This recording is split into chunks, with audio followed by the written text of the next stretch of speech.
নমস্কার বন্ধুরা, আমি দেবপ্রসাদ গাইন চলে এলাম আপনাদের সাথে কিছু আলোচনা করার জন্য। তার কারণ আপনারা নির্দিষ্টভাবে জানেন যে আমাদের রাজ্যে এসআইআরের মাধ্যমে যে ভোটার তালিকা যাচাই বাছাই হচ্ছিল সেটার অবসান ঘটেছে।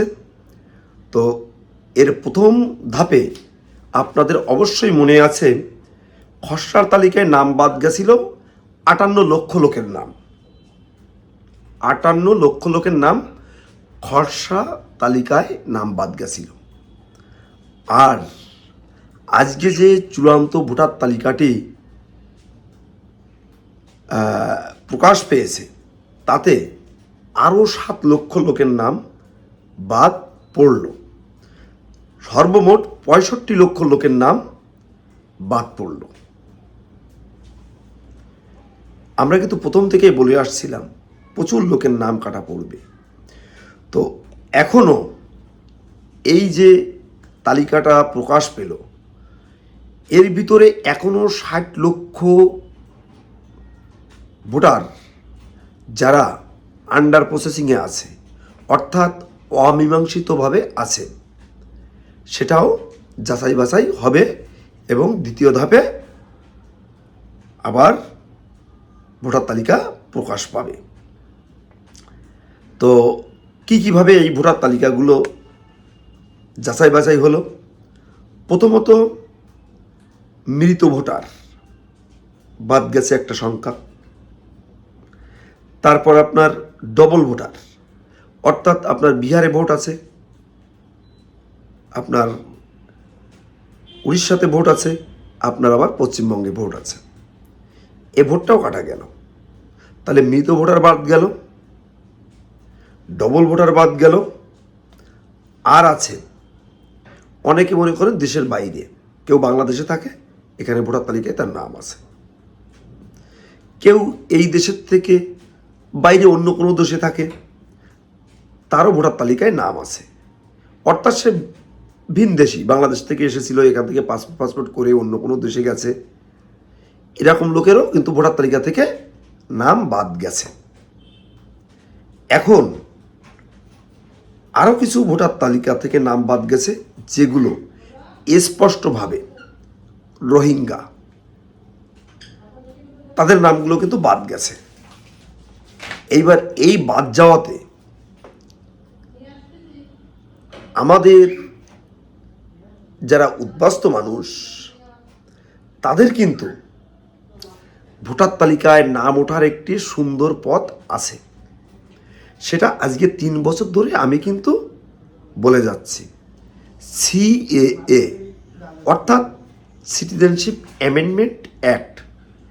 এই সিটিজেনশিপ অ্যামেন্ডমেন্ট অ্যাক্টের মাধ্যমে আপনি যদি আবেদন করেন তাহলে আপনি কিন্তু অতি অবশ্যই সিটিজেনশিপ কার্ড পাবেন। আর সিটিজেনশিপ কার্ড পেলে আপনি 6 নম্বর ফর্ম ফিল আপ করে আপনি কিন্তু ভোটার তালিকায় নতুনভাবে নাম তুলতে পারবেন।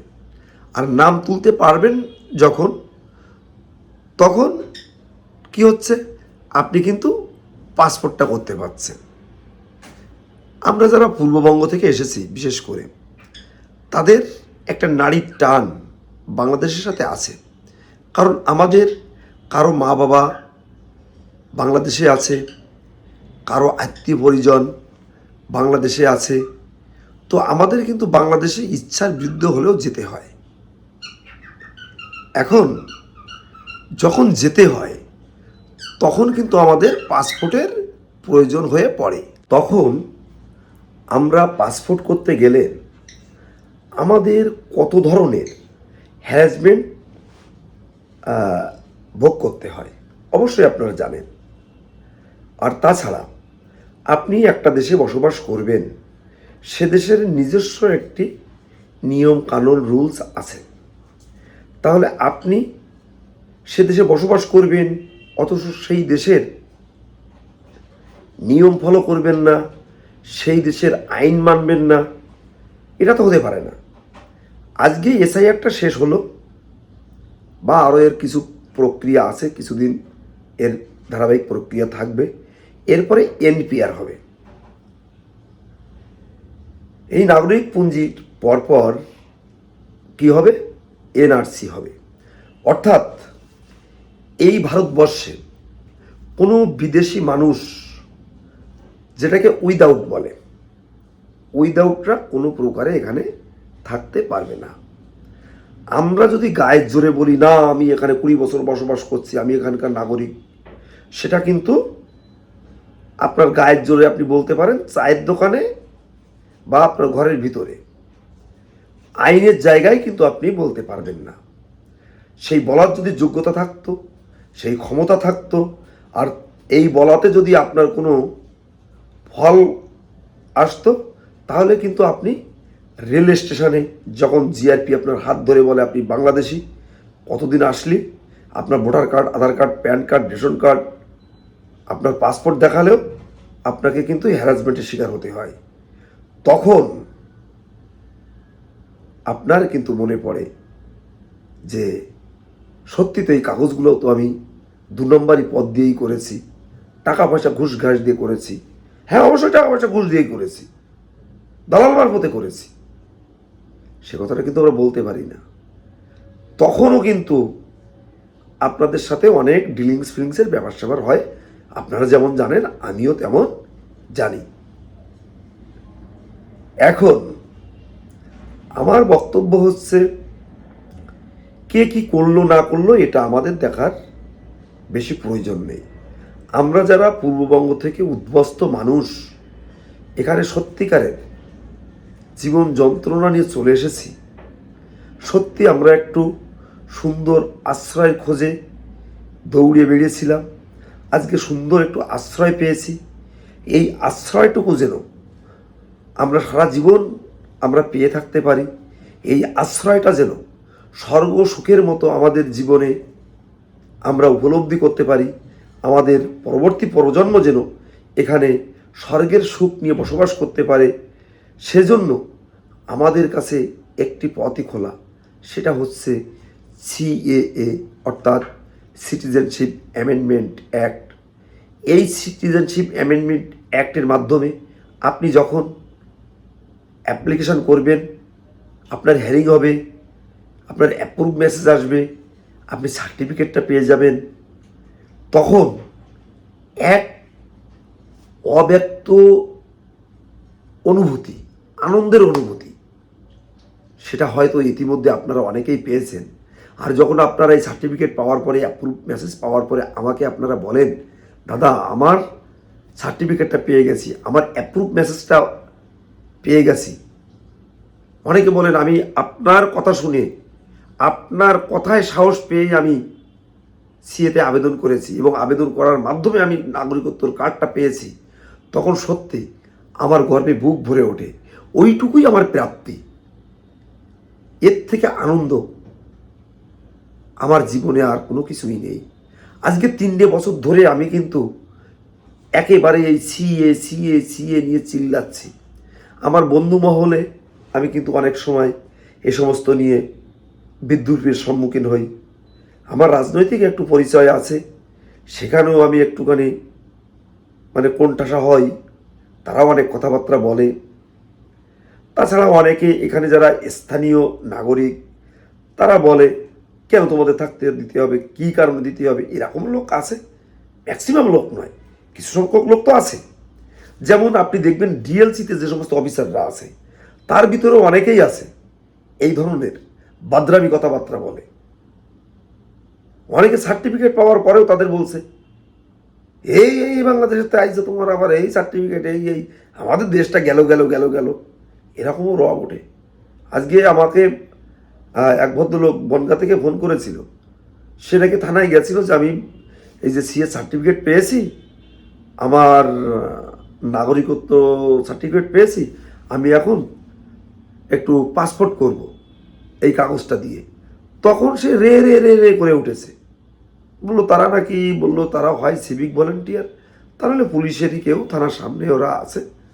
আমি বললাম দেখো, আমি জানি না এদের শিক্ষাগত যোগ্যতা কতটুকু, বা আসলে ওরা পুলিশ কিনা, আসলে ওরা সিভিক কিনা আরও ভালো করে খবর নাও, প্রয়োজনে তাদের নাম ঠিকানাও জোগাড় করো, সংগ্রহ করো, তাদের সাথে আমরা বসে কথা বলবো যে সার্টিফিকেট সম্পর্কে আগে বোঝো, সি এর অ্যাক্ট সম্পর্কে আগে বোঝো, এর আইন বোঝো, একটু পড়ালেখা করো।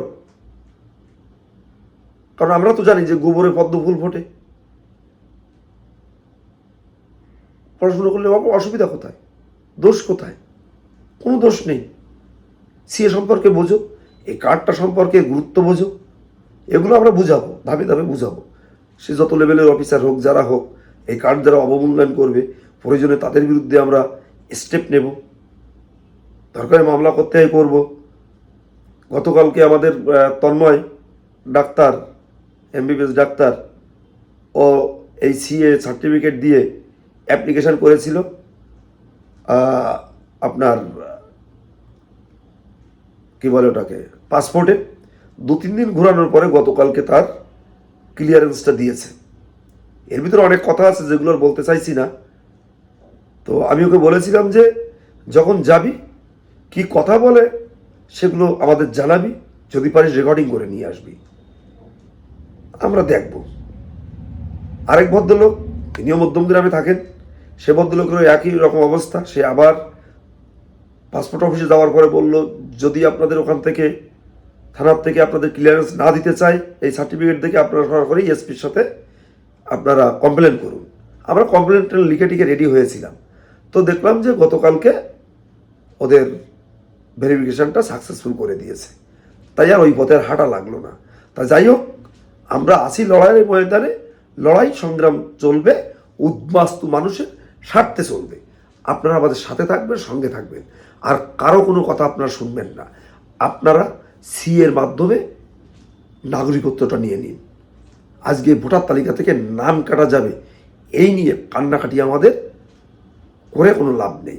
নাম কাটা যায়, যাক না, তাতে কি হবে? আপনি একজনকে ভোট দিতে পারবেন না, অনেক সময় তো ভোট দিতেই পারেন না।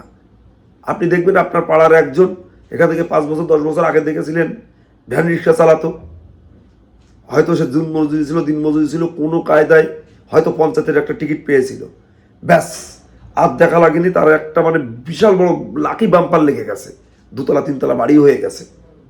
আপনার ভোট দিলে কি হবে?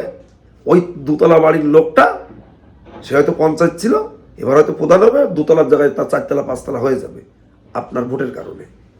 আপনার ভোটে না ওঠেনি তার জন্যে ওরা কান্নাকাটি করুক, আপনার কান্নাকাটি করতে হবে না। আপনাকে ভারত সরকার বলে দিয়েছে, আপনি এদেশে ঢুকেছেন, আপনি উদ্বাস্তু মানুষ, আপনি শরণার্থী মানুষ, আপনার এই দেশের কোনো প্রশাসন ডিস্টার্ব করবে না। 2014 সালের 31শে ডিসেম্বরের ভিতর ঢুকেছেন, আপনি সিএতে আবেদন করুন। পরবর্তী ধাপে 2024 পর্যন্ত সিএতে আপনারা আবেদন করতে পারবেন। যদি কোনো সমস্যা হয় আমাকে ফোন করবেন, আমার ফোন নাম্বার 9804682324। আপনাদের সিএতে আবেদন করার জন্য যা যা প্রয়োজন সার্বিক সহযোগিতা আমি করব, এই গ্যারান্টি আমি আপনাদের দিলাম। সবাই ভালো থাকবেন, সুস্থ থাকবেন। সবাইকে আজকের মতো আমি আমার শ্রদ্ধেয় প্রণাম জানিয়ে আমার বক্তব্য শেষ করছি। তার আগে বলছি, আপনারা এই ভিডিওটি সবাইকে শেয়ার করে দেখার সুযোগ করে দেবেন এবং এই চ্যানেলটিকে আপনারা সাবস্ক্রাইব করবেন।